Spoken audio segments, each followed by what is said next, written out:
सफलता के लिए क्या एक बड़ी है? बुद्धि, मेहनत या चतुराई?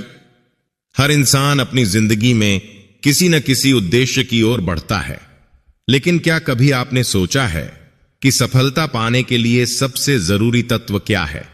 क्या यह आपकी बुद्धि है जो आपको समस्याओं का हल ढूंढने की ताकत देती है, या फिर चतुराई जो आपको मुश्किल परिस्थितियों से बाहर निकलने का रास्ता दिखाती है, या फिर सिर्फ मेहनत जो एक व्यक्ति को हर बाधा को पार करने की ऊर्जा देती है? यह कहानी उसी सवाल का जवाब ढूंढने की एक यात्रा है, जहां तीन व्यक्ति ज्ञानेश्वर, चतुर सिंह और मेहनत कुमार एक बहस में उलझे हैं और कृष्ण भगवान से सही मार्गदर्शन प्राप्त करने के लिए उनके पास जाते हैं। इस कहानी में न केवल उनके गुणों की परीक्षा होगी, बल्कि यह भी पता चलेगा कि क्या किसी एक गुण को सर्वश्रेष्ठ माना जा सकता है या तीनों का संतुलन ही सफलता की कुंजी है। तो आइए हम साथ में इस यात्रा पर चलें और जानें कि अंत में कृष्ण भगवान उनके सवाल का क्या जवाब देते हैं। बहुत समय पहले की बात है। एक छोटे से गांव में तीन व्यक्ति रहते थे, जिनमें हर एक का अपनी अपनी विशेषता के लिए नाम था। पहले व्यक्ति का नाम था ज्ञानेश्वर, जो अपनी गहरी बुद्धि और धार्मिक ज्ञान के लिए प्रसिद्ध था। दूसरा व्यक्ति था चतुर सिंह, जो अपनी सूझबूझ और व्यावसायिक चतुराई के लिए जाना जाता था। तीसरे व्यक्ति का नाम था मेहनत कुमार, जो अपनी कड़ी मेहनत के लिए प्रसिद्ध था। ये तीनों अलग अलग गुणों में माहिर थे, लेकिन अब एक सवाल खड़ा हुआ। सफलता के लिए सबसे महत्वपूर्ण क्या है? क्या यह बुद्धि है, चतुराई है या मेहनत? गांव में इस विषय पर बहस होने लगी। लोग कहते थे, बुद्धि से ही जीवन के सारे सवाल हल होते हैं। तो कोई कहता, चतुराई ही सफलता का राज है, जो स्मार्ट तरीके से काम करता है वही सफल होता है। एक और समूह कहता, अगर किसी में मेहनत की ताकत है तो वह किसी भी मुश्किल को पार कर सकता है। एक दिन यह बहस इतनी बढ़ गई कि तीनों ने तय किया कि वे श्री कृष्ण के पास जाएंगे और उनसे इसका उत्तर पूछेंगे। वे जानते थे कि भगवान कृष्ण के पास हर सवाल का सही और सटीक उत्तर होता है। सब एक साथ यात्रा पर निकल पड़े। तीनों ने अपने अपने तरीके से यात्रा की शुरुआत की।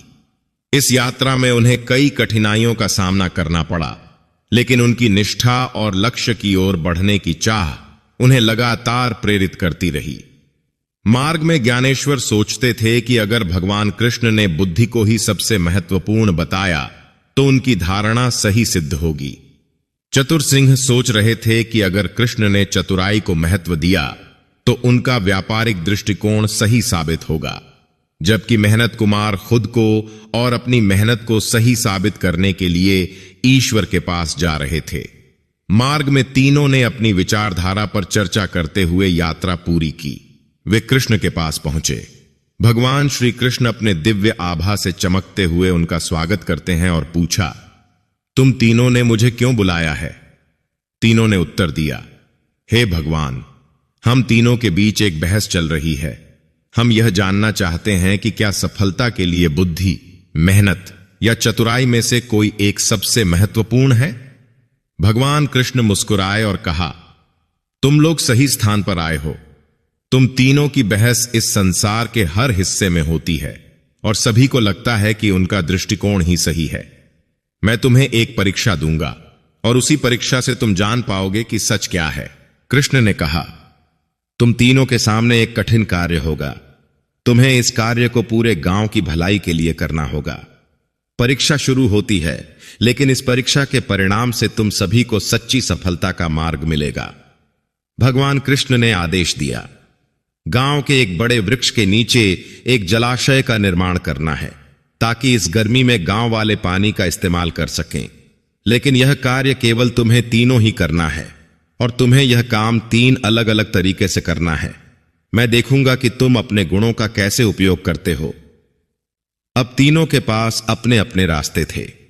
कृष्ण ने तीनों से कहा, तुम में से हर एक को इस कार्य को पूरा करने का मौका मिलेगा, लेकिन तुम जो भी करो उसे पूरे ईमानदारी से करना होगा। ज्ञानेश्वर का तरीका। ज्ञानेश्वर ने सोचा कि बुद्धि से ही कार्यों को ठीक से किया जा सकता है। उन्होंने पहले इस काम की योजना बनाई। सबसे पहले उन्होंने इलाके का गहन अध्ययन किया। विभिन्न स्थानों से जल कैसे लाया जाए, किस तरह से जलाशय का निर्माण किया जाए, इस सब पर उन्होंने अपनी बुद्धि का इस्तेमाल किया। उन्होंने जलाशय की जगह का चयन किया और उसे बनाने की रूपरेखा तैयार की। लेकिन जैसे ही निर्माण कार्य शुरू हुआ, समस्याएं आने लगीं। पहले पानी की आपूर्ति के लिए जो योजना बनाई थी वह पूरी तरह से कारगर नहीं हो रही थी। कई बार जलाशय की दीवारें टूटने लगीं।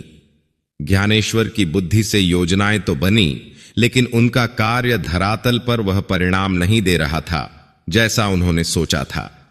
समस्या यह थी कि उनका तरीका सही था, लेकिन कार्य में समस्या आने पर उन्होंने समाधान के लिए तुरंत कदम नहीं उठाए। चतुरसिंह का तरीका। चतुरसिंह ने अपनी चतुराई का उपयोग करते हुए कार्य में अलग ही तरीका अपनाया। उसने पहले से ही जाने पहचाने श्रमिकों से काम लिया और उनकी मदद से उसने जलाशय के निर्माण में कुछ लागत घटाने की योजना बनाई। साथ ही उसने कुछ नया तरीका निकाला जिससे काम जल्दी और सस्ते में हो सके। हालांकि शुरुआत में उसका तरीका प्रभावी दिखा, लेकिन जल्द ही समस्याएं आईं। उसे जलाशय की सही स्थिति का अनुमान नहीं था और चतुराई के कारण वह आंशिक रूप से सही दिशा में काम नहीं कर पाया। जलाशय का आकार ठीक से नहीं बना और एक हिस्से में पानी भरने पर उसकी दीवारें टूटने लगीं। मेहनत कुमार का तरीका अब बारी थी मेहनत कुमार की। मेहनत कुमार ने कड़ी मेहनत से काम करने की योजना बनाई। उसने अपना सारा समय और शक्ति इस कार्य में लगा दी। उसने जलाशय का निर्माण एक सरल तरीके से किया, लेकिन वह लगातार काम करता रहा। कोई परेशानी आई तो उसने बिना रुके काम करना जारी रखा। जलाशय के निर्माण में उसे समय तो ज्यादा लगा, लेकिन उसके प्रयास कभी भी कमजोर नहीं पड़े। उसे लगे कि मेहनत से कोई भी कार्य पूरा किया जा सकता है, और यही उसने किया। लेकिन मेहनत कुमार के काम में एक समस्या थी। उसने जलाशय का निर्माण किया, लेकिन इसका आकार छोटा था और पूरा गांव उसमें पानी नहीं भर सकता था। हालांकि उसकी मेहनत और समर्पण देखकर गांव वाले उसकी सराहना कर रहे थे। जब परीक्षा पूरी हो गई तो भगवान कृष्ण ने तीनों को बुलाया। वह बोले, अब तुम्हें बताया जाएगा कि तुम में से कौन सा तरीका सही था। उन्होंने ज्ञानेश्वर से कहा, तुमने बुद्धि से काम किया, लेकिन तुम जल्दी निर्णय नहीं ले पाए और तुमने अपनी योजनाओं को ठीक से कार्य में नहीं बदला। तुम्हारी बुद्धि अच्छी थी, लेकिन काम में समाधान लाने के लिए तुम्हारी कार्यशैली धीमी थी। फिर कृष्ण ने चतुर सिंह को देखा। तुमने चतुराई से काम लिया, लेकिन तुमने दीवारों की मजबूती की सही जांच नहीं की। तुमने लागत कम करने की कोशिश की, लेकिन तुमने गुणवत्ता से समझौता किया। तुम्हारी चतुराई ने समय बचाया, लेकिन दीवारें न टिकने के कारण काम पूरा नहीं हुआ। आखिरकार कृष्ण ने मेहनत कुमार से कहा, तुमने मेहनत से काम किया, लेकिन तुम्हारी मेहनत का आकार सही नहीं था। जलाशय छोटा था और सारे गांव का पानी उसमें नहीं समा सकता था। मेहनत से कार्य तो पूरा हुआ, लेकिन तुम्हारा प्रयास भी अधूरा था। कृष्ण ने सबको समझाया, किसी भी कार्य में सफलता पाने के लिए सिर्फ एक गुण पर निर्भर नहीं रहना चाहिए। तुम्हारे तीनों गुण महत्वपूर्ण हैं, लेकिन उन्हें सही तरीके से और सही समय पर इस्तेमाल करना जरूरी है। बुद्धि से योजना बनाओ, चतुराई से कार्य को गति दो और मेहनत से उसे पूरा करो। तो दोस्तों, इस प्रकार कृष्ण ने यह स्पष्ट किया कि सफलता के लिए केवल एक गुण पर निर्भर नहीं रहना चाहिए। बुद्धि, चतुराई और मेहनत तीनों का सही संतुलन ही हमें जीवन के हर क्षेत्र में सफलता दिला सकता है। अब यह पूरी तरह से हम पर निर्भर करता है कि हम किस समय किस गुण का इस्तेमाल करें और अपने जीवन को सही दिशा में मार्गदर्शित करें। अगर आपको इस कहानी से प्रेरणा मिली हो तो हमारे चैनल इंस्पायर राजाराम को सब्सक्राइब करें। यहां हम ऐसी ही प्रेरणादायक और जीवन को बदलने वाली कहानियां लेकर आते हैं जो आपके जीवन को सकारात्मक दिशा में बदलने के लिए प्रेरित करेंगी। हमारे चैनल के साथ जुड़ें और हर कहानी से कुछ नया सीखें, ताकि आप भी अपने जीवन में सफलता और शांति पा सकें। आपका दिन शुभ हो। जय श्री कृष्ण।